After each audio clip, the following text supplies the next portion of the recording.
We are live right now on the Painless Wholesaling podcast, and we have Jordan Lee, the CEO of Beast Real Estate. Guys, this podcast is the Painless Wholesaling podcast, where we show you that wholesaling does not have to be painful. It can be painless if you do it the painless way. And I bring on expert guests that show us how to make doing real estate painless. So it's not hard, because you can learn from their experience. So we have Jordan Lee. He's going to tell us a little bit about his story, so we can learn how to not struggle like what you're going to struggle with if you just try to figure it out on your own. Learn from his experience. What's up, Jordan? How you doing, Nathan? I'm excited to be on this with you, man. I've seen you everywhere. You're blowing up. It's fun to watch your progression. Appreciate it, man. Would you agree, Jordan? Can real estate be painful, like if you don't know what you're doing? Yeah, and that's why I think the first piece of advice that I give to anybody is take a partner on. Like, if I was 18 getting into real estate, even 17, like, take a partner on for a couple months right before you turn 18. And it's insane the amount of knowledge that you can get from partnering with people like you, me, or people that have been in the industry for 10 plus years. Is that how you started, brother, with a partner, or did you just go by yourself? I did it the wrong way. Yeah, I went by myself, to be honest. Hindsight's always 20/20, right? You look back and like, why didn't I jump in sooner with somebody and go in full time? I don't regret anything, because, I got my start in door-to-door sales and definitely learned a ton there. But the first 5 years of real estate was a grind, just buying and selling real estate on my own. And even the first couple flips didn't have any partners. So that's impressive, man. You went in all alone. I started with a partner, and just to kind of let you know the importance of starting with a partner or someone that you can work with. Me and you are working together. Like, I don't know anything about multifamily. I mean, a little bit, right? But not that much. And so you're going to help me through that transition, and we're going to crush it, man. It's exciting. Love it, dude. Yeah. You teach people how to wholesale. I'll stick to commercial real estate. Obviously, we'll both pick each other's brains, but it's nice to have a partner and be specialized, because, somebody might be really good at marketing, but they're not a good closer, or somebody might be really good at analyzing, but they don't want to talk to people, or, so I think creating the right team of people that have different strengths and abilities is so important, especially when you're networking and doing deals together. So you don't want to be with the same person as you. Yeah, that's actually something I've learned when I started my business with Corey back in the day. Like, love we're not business partners anymore. Shout out to Tom Kroll. He was like, hey, you don't need a business partner. So we were business partners, but we found out that in the beginning when we started together, we wanted to support each other. We wanted to like go and give us emotional support. But after a couple of years, we found out like we're pretty much the same people. We both like to do sales. We both like to talk. So the strengths didn't really complement each other that much, just because we both were good at pretty much the same thing, right? So just like what you said, you got to find people that can complement you. 1 + 1 in a business partnership should not equal 1. Should equal 4, 10, 100. So 100% agree. Everybody on our team has a different personality, or if they have the same personality, maybe they're working in different part of sales, right? Or different part of we have single family and multifamily. Right now, we're doing bigger commercial deals, millions and millions of dollars of commercial deals. So we're putting a lot of focus right there. But it's important to have a strong team. So let's kind of, before we dive into what you do and how you you buy real estate with other people's money, tell us a little bit about yourself. Give us a 30-minute. I know before we hopped on this, you kind of gave me your little your bio, but give me like 30 seconds. Tell people really the nitty gritty. Who is Jordan? And, let us know. Who's Jordan? Jordan I grew up in a family with 6 siblings, 4 of them brothers, 5 in a row, right? Boy, boy, boy, boy, boy. Very competitive family. That's wild. We're closer than any family I really know. Like, we're always together. And even though we bicker and fight, because we're all athletes and we're very competitive, we all love each other.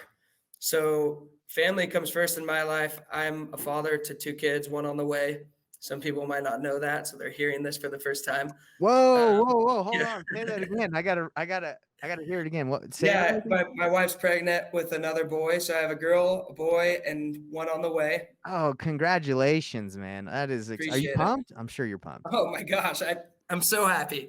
So I'm gonna have 2 boys right next to each other and the built-in babysitter, Piper, right?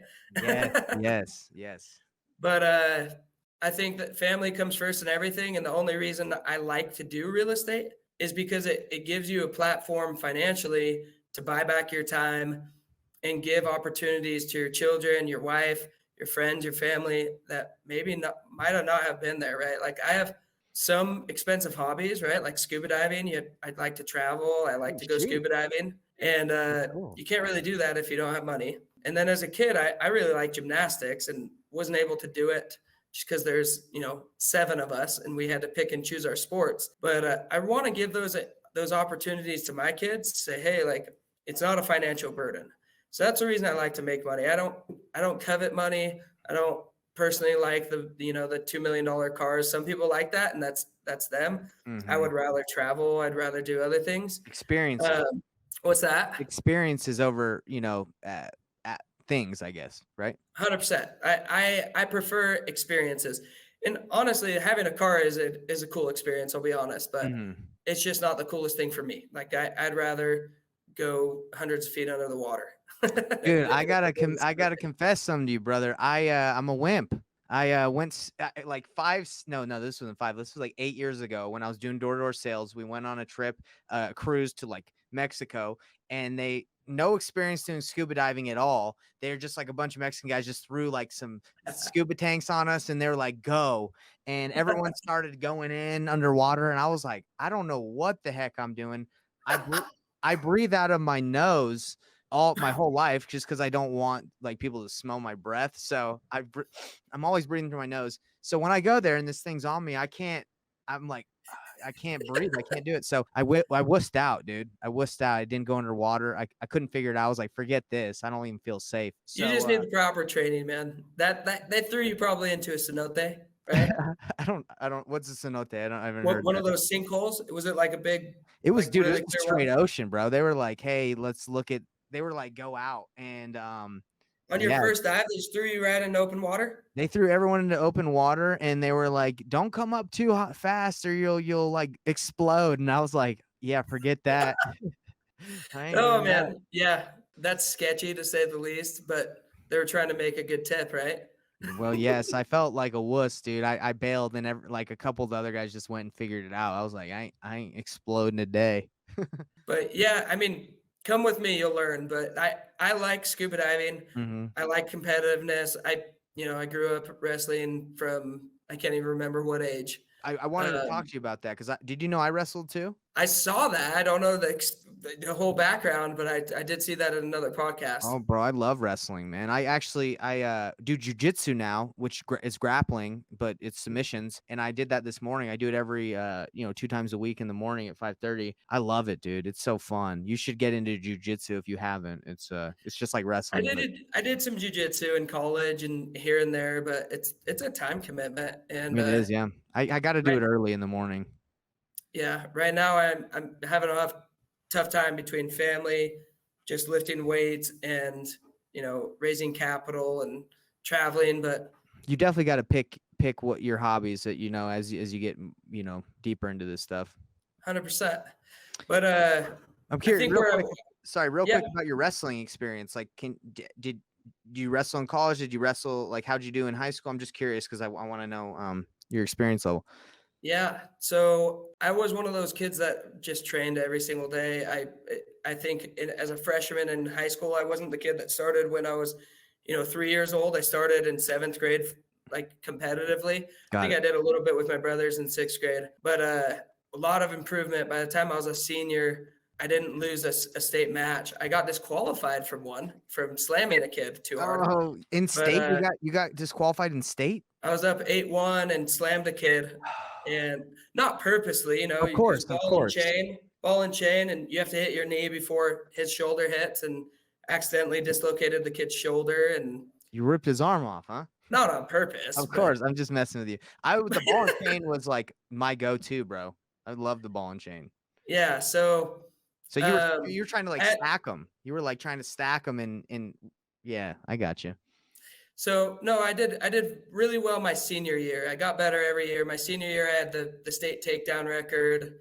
I was really into competitive weightlifting, so I held what was called the exponent record for weightlifting, Good. which is weightlifting times your body weight. So I was lifting over 1,000 pounds between squat, power clean, and bench, and I was weighing. I weighed in for that competition at 133 pounds. You were a tank, I bro. wrestled. I wrestled 135. So I wrestled you know, 135, dude. That's yeah, so crazy. we're around the same weight in high school. I'm 5'7", and it was a great weight class for me, and loved That's it. You wrestling. did you have to cut hard? No, no, Yeah, it wasn't I too bad of a always cut. I did way more cardio in high school. Right now, it's hard to find time to do cardio because I have a bum knee. Mhm. I'm working out with a physical therapist on rehabbing my knee right now, so Yeah. it's just You tough. you But placed in state, I'm assuming, right? If you were like picking up 1,000 pounds and stuff. yeah, yeah, I did. So I placed third in the state because I got disqualified against the number one guy, and then I placed seventh in the national tournament. Oh my gosh! So you're an All-American? I don't Or even know, but probably. I didn't oh, wrestle in college, right? oh, that's what I meant. Because So college is you placed top 8, you're All-American. But you're saying 7th national. So you wrestled national in high school. yeah, Got it. and Okay. so there's That's dope, bro. I did pretty good in high school, I but I got 3rd in state, dude. We're like pretty like neck and neck, 135. I got 3rd, you got 3rd. That's wild. yeah, We so should go at it, it, dude. You probably crush me right now because I it's think something that the wrestling thing that was a big thing because I was up 8-1 against the other number one guy and did something I shouldn't have, and you go and cry in a corner, but then went undefeated throughout the rest of the state. That was my very first match. mhm. It was you know Dang. Oh, the whole story is actually really cool. I won't go into details, but anybody who my- knows me knows wrestling was a serious sport. I didn't do it in college because they didn't have it at BYU. yeah. And I was a music major at BYU in the beginning. When I got back from my mission, I went straight into business because the kind of music major that they had there, it wasn't my style. It was more classical and this and that. And What yeah, was the instrument you were playing? Was it the sousaphone? no, I'm a vocalist. I love to sing. If you go on my Facebook, you can see a couple of performances. Oh, But okay. You were singing. I thought you were playing like some drums or the sousaphone or something. Okay. no, I love performing more than singing. I just love making people smile. Ever Sweet, since I man. was a little kid, 5 years old, I'd go sing in front of Walmart, I'd get on the big stage and just vote, you know, I remember when I was 7 years old, I sang in front of 40,000 people in Reno What? and for the national anthem for the big Sparks convention, and the microphone cut out. I was like, I don't care. So I just started singing at the top of my Jeez. lungs. Everybody joined in. There's 40,000 people to sing the national anthem with me. And then the very last line, it kicked back on. I was like, oh, it came back on. It was, all over the newspapers. Got to travel to New York. Got to travel to Wow. California and do a ton of. You, I you, love singing, you know but what I'm that was, envisioning? Because you said you would get in front of Walmart and sing. You know who I'm thinking of? The yodeler kid, the kid that was yodeling. That was you? that Uh, that was me, man. I had no shame. Oh Um, gosh, that's funny, I, man. I, yeah. So, but yeah, I mean, I love performing and I want to do big things. Right now, my goal is to help other people make passive income because I think that helps you follow your dreams. Ever since I've got into real estate, it's nice to wake up on the first of the month and, you know, have a lot of money in your checking account Get from that the check, huh? rents that are coming in, right? Yeah. And and it gives you times to do things. I'm not saying I feel bad for W-2 income. They've chose that and they're Yeah. working from 9 to 5. But it's nice. Like yesterday, I had a guy call me and I was able to just go somewhere randomly at 3 o'clock to meet up with a friend. And then that freedom is definitely what I'm trying to get myself Mhm. and then also provide for other people. So that's Dang, why I man. raise money That's a good because mission. That's a good yeah, mission. So you're really raising money to buy real estate so you can help people achieve freedom, right? yeah, So that's exactly it. You got these high income earners. We're working with a couple, you know, we're working with a YouTuber that has over 11 million followers on his YouTube channel. who is it? Um, You can't say it. I don't know. I don't want to say his name, but I'll ask him if I can say it on the next Yeah, man, podcast. drop him. That's pretty cool though. He's crushing it. He needs to put his money somewhere, right? Exactly. It's just I he's got off young, another right? He's podcast. 24 years old and he needs to put his money into real estate. So we're helping him with that. We got some CEOs of hospitals that they know how to run a hospital. They might make $1 million a year or more. I don't know how much a CEO of a hospital makes, but they don't know how to make that money work for them. They don't have the time, right? Yeah, it That's takes my tons of job, is time. to go Yeah. out and find the deal, negotiate it, underwrite it. That's my forte. I've been doing it for over a decade now, just underwriting deals and making sure we get good returns for investors. But Mhm. they can put their money, let's say they have 500 grand sitting in their checking account that's making nothing. They can hand that money over to me. I can go deploy it for them. And then it makes them, $50,000 a year plus in dividends. And then when we sell the property, they get an extra check. I got a quick question for you. So are you really finding that someone that has $500,000 and can make that kind of income would just put it in a checking account, or are they pretty savvy, like somewhat savy enough to invest it? Or No, have you there's seen that? tons of people with over 500 is a small amount. You'd be Right. surprised. Some of these high income earners, they started a business two years ago, and they have all this money coming in, and Mhm. they don't even know how to reinvest it into their own business because they're growing so fast. They're making Got it. commissions either. I mean, you got these, especially like I've been working with the solar industry a little bit, and Mhm. because I did solar and I know how lucrative it is. Some of these CEOs, they're getting, $25,000, $30,000 commission checks just off their personal deals. And then they have a sales force that's growing nationwide. They have way more than 500 grand. And then Of course, also when yeah. you sell a company, they might sell equity in the company. One of our buddies is selling 25% equity of his company, which is worth 250 mil. Well, what do you do with 250 million? Well, you tell me, what do you do with 250 million? That's a lot of dough. You have to put it into real estate, because the thing is, real estate is one of the asset classes that is best for tax benefits, Mhm. right? You can defer taxes forever in real estate. You can keep rolling it into other properties through what's called a 1031. Forever? So Just keep going until you die, and forever. then your You your never kids have have to to pay do something? taxes on it. Nope. Never, never, ever, ever. Can the You have kids to keep pay. deferring? Like, if you inherit a property that needs to get, like, once someone dies, does it go away, or would the kids have to pay it? So no, that there's a certain amount, right? There's a threshold. I want to say it's like 13.5 million per spouse. It's called step up basis. You can Google it. Mhm. But let's just say I have a $500,000 duplex, right? I buy it for 500, and then 2 years later I sell it for 700 net, right? Maybe I sell it for 750, and you have all commissions, but I make 200 grand profit off of it, right? If I sell that duplex and take a $200,000 profit check, I have to pay capital gains on that. What is that, So 30%? 20% of 200 grand, 20%?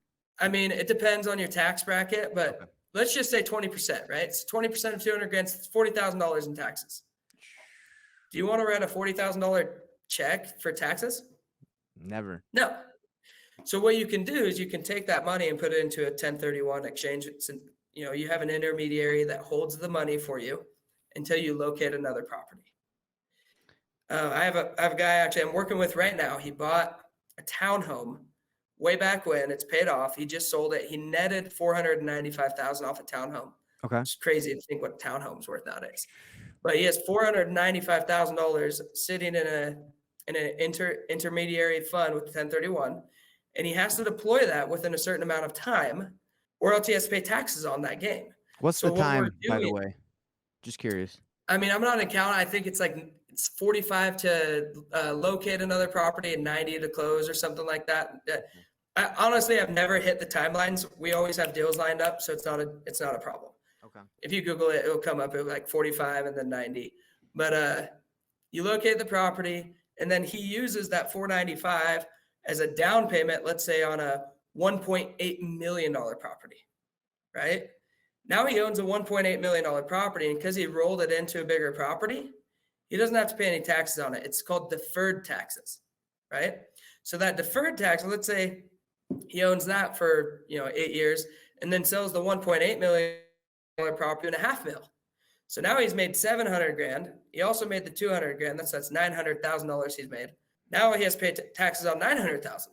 But if he rolls that into another property, let's say he buys a $4 million property now, he can own that $4 million property. And if it's bringing him in, however much a year, 150 a year, who wants to sell that, right? They can just live off the dividends, off the cash flow. Let me ask you a Now, when quick he question. dies, Sorry, yeah. let me ask you a quick question for the viewers that might have the same question. when you're buying these, when he's investing his money with you, is he able to avoid the 1031, the taxes? Is that a 1031 exchange, even though he's not like managing it, doing anything like that? Yeah. Yeah, it's called a tenants in common. Yeah, Cool. but the short answer is yes. So we can take investor funds from 1031 and You they can roll that into a fund with us. So because you just I'm made not me going to go think. into detail on that, but the answer is yes. Yeah, you're good. You And just made me think of someone. So I just did it. I know one of my family members just sold an eightplex, right? And I think they have a certain amount of equity that they need to place. I'm gonna reach out to him after this. I just thought of him. yeah, so with you can have them roll it into another property, and then what happens is when they die, like my estate goes to a trust, and whoever is the inheritor of the trust, let's say it's my child, or say me and my wife die in a car accident at the same time, and Piper's the inheritor. She actually gets what's called step up basis. So a certain amount of money is non taxable that she inherits. So we actually completely defer all taxes into the next life, and then they don't have to pay the taxes. They get an appraisal, they have a new value, and that's what the wealthy do. Is so, and it's completely legal. It's ethical. It's how the tax code is written. And if you know how to invest right in real estate, you should have little tax liability. So I always thought when you were like 70, 80 years old, if you've been 1031 exchanging your whole life, and then finally, I feel like I thought you had to like get at least sell it and then pay the taxes eventually. But you're saying you can do it forever until you Correct. die, Yes. so you don't have to pay the taxes ever. No. But I am curious. But somebody will eventually, right? Like if the kids inherit the property, they're gonna have to. No, is it done once you die? So once you die, let's say I had, $10 million of, let's say I bought a property for 500, and then over the course of my lifetime, my assets are worth 10 million, Okay. right? That's under the step up basis, right? So when my child inherits the $10 million of real estate, that's her new line for taxes. So, but she inherits it tax free. It's step up basis. They'll do a new appraisal. There's no tax liability on that. But as she makes money, she'll have to pay taxes on it. So if she makes $2 million, she'll pay, if it's worth 12 million, she'll have to pay on the $2 million unless she 1031s it. Now there is caps, right? Like, I think it's, like I said, I think it's 13.5 million per spouse, might be 12. I don't know the exact amount. So, my children definitely have to pay taxes, right? Because our state's going to be well worth a lot more than that. Mm-hmm. But at the same time, having a $24 million inheritance, that the first 24 million you don't have to pay taxes on, it's pretty amazing. Let me ask you this. This is a little outside, but what's your opinion on letting your kids inherit all that money eventually? Do you feel like that's good for them? What's your opinion on giving your kids a ton of money eventually? I mean, I think it depends on the parents. That's a loaded question because you think about some of these parents, there are some parents that do spoil their children, and Mm-hmm. you see those funny TV shows where like Harry Potter, right? The kid who gets however many presents and he's like, I wanted more, right? Oh, Dudley, he's the Yeah, worst. Dudley, right? But if you teach your kids right, I know a lot of millionaires, especially in door-to-door sales, where Yeah. they've had to grind, right? Like I know one guy that I really respect, Todd Santiago, right? He was the vice president of sales at Vivint. Stud, amazing guy, very wealthy. His children, he has a couple children, right? He makes them knock doors. Like he had them knock doors and start where when they turned 18, I was like, oh, these kids are going to be like executives at Vivint. No, like his oldest son went out and knocked doors on a summer sales team and then had to build his own sales organizations. And if you That's know the dope. kid, he's had to work for everything. But his dad has instilled that work ethic to where he's going to be wealthy no matter what. If his dad doesn't leave him a penny, he'll still be wealthy, right? I think that's the So, right way to do it. Yeah. yeah, so it just depends on the parenting. Yeah. I'm I got definitely not going to have my kids be spoiled in any way, shape, or form. If they want money for me to fund them, and let's say a gymnastics tournament where they have to go to Hawaii and spend 10 grand on this huge competition, I'll fund it. But they better work their butt off to win that tournament because Yeah, they I'm got their sponsor. investment. Yeah, it's an I'm investment. their sponsor, right? Or if they're looking to start a business, I'm not just going to hand them a $10 million investment check. I'm going to say, hey, you need to learn the ropes. Come shadow me. That's why I think it's so important to have a partner, because a partner is going to be invested into you, because when you make money, they make money. Right. I actually believe in partners more than I do mentors. I Dang. think, A lot of a mentors are mentor, partner too. A lot of mentors do that. exactly. Yeah. I think there's a lot of mentorships where people will pay $25,000 for a mentorship, right? Hmm. To be on this call, to Hmm. be in this room with people.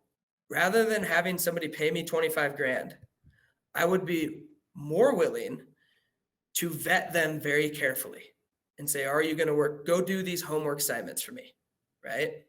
Go do this. And if they show that they're going to do it, I would rather give them, 5% equity in a business that's going to be worth $100 million and say, go hustle with me. Yeah. Yeah. Right. And they're going to make more in the long run, and they're going to learn side by side with me. So going back in time, like I always tell people this, whatever you want to do, go serve that person. Yeah. Yeah. For Go sure. work for that. No work. You don't have to work for free. You tell them, and you pay me what you think I'm worth, and you go learn from them, and you create them value. They're going to be addicted to you. They're not going to want to ever lose you. And then that's when you can, go off on your own once you know it all. But if they really like you and they're creating value, you're going to stay with them. Well, Jordan, I feel like we've hit on some awesome topics, and I feel like we got to probably do another podcast, bro. This was good. I mean, I feel like we got a lot to talk about. What do you think? 100%. Yeah, anytime. This is fun. I love giving back. And like I said, I just want to be of service to people, whether it's other people getting into real estate and they're hitting me up on Instagram saying, hey, how do I raise millions of dollars? How do I close multifamily? I could talk to them for hours about it. The people that I'm going to put the most time into are the people that are going to bring value and say, hey, like, let's go do a deal together. But I also like talking to people that are not in real estate, that just say, I don't want to have anything to do with real estate. I love real estate, Just but take I my don't money. want to be in the grind, but make me money. Yeah. And then I got to be like the guy in the Bible, the parable of the talents, right? Where the master gives the people the talent, and two of them go and multiply those talents and are given more talents. Talents were coins, right? And one of them hides it under the floorboard, and he comes back and he says, you slothful servant. And he takes the talent from that one other guy, and that guy's left with nothing. That's my responsibility in life. I feel like I've been given a lot of opportunities to attain knowledge. Mm-hmm. I'm not saying I've been given knowledge, because I do want to credit myself, and I've taken the time to learn from other people. You got to have the desire to learn. But once you have that knowledge, you have to go spread it and help other people. Otherwise, the Lord's going to take it from you. Mm. Whether it's in this life or the next, I believe in Jesus Christ, and I believe that He's given us everything. I know I don't want to get religious on No, these. I preach it. I'm all about Jesus, man. Whether you believe in a higher power, or whether you believe in Allah or Buddha or whatever it is. Look, I got my Jesus statue right there. Do you see it? I don't. Where is it? He's that white. Oh yeah, white. exactly. Yeah, man. I don't play. So everything I do is for Jesus. I mean, I believe that everything we've given everything in this life, our body, our skin, the money that we have, literally everything. Mosiah, you'll know what I'm talking about, right? Mm-hmm. Everything, we're in debt to the Savior 100% of the time. Breaking up on me. That's the devil right there trying to take you down. Oh man. You there? Yeah, man, you broke up. That was the devil trying to break you down. Break up the I internet. know, right? But I feel an obligation to give back. Yeah. So whether I make, $20 million in this life or $2 billion in this life, it doesn't matter. Yeah, money doesn't matter. It doesn't matter. It just matters the effect I'm having on other people. And honestly, first and foremost is my family. And then after that, I still want to help others because I have the capability to. Well, Jordan, it's been a pleasure having you on here. We're definitely going to have you back. And we're actually going to be doing an event together. What is it, in a week or two, where me and you are going to be talking at lunch? It's in 9 days, next Saturday, yeah, January 13th or 14th. We're going to do it. I believe we're doing it in Orem, right? Mm-hmm. So, Kylan Gornichek's office, Security Home Mortgage. Anybody who wants to come, we're going to have a good lineup. You'll be speaking, obviously. I'll be speaking. We're going to have my accountant is coming. She can talk more about the 1031s. She can talk about setting up S Corps, different ways that W-2 people can save money as well. It's very powerful to get in those networks. That is. I'm excited to do that event. We should have a really good turnout. Sounds good, man. Well, I'll promote it. We got to wrap up, but we'll have to hop on another one. It's been a pleasure having you on here. If you're in Utah, please make it to that event. Reach out to me, reach out to Jordan. If you want to connect with Jordan, let me know. I'll put you in touch with him, and or Beast Real Estate. All right. Yeah, Beast Real Estate on Facebook or Instagram. So, All right, brother. Well, we'll keep doing this. We'll keep growing this. That's what we're doing this year. Let's blow it up. Later, bro. alrighty, Nathan. Talk to you later, man. Bye.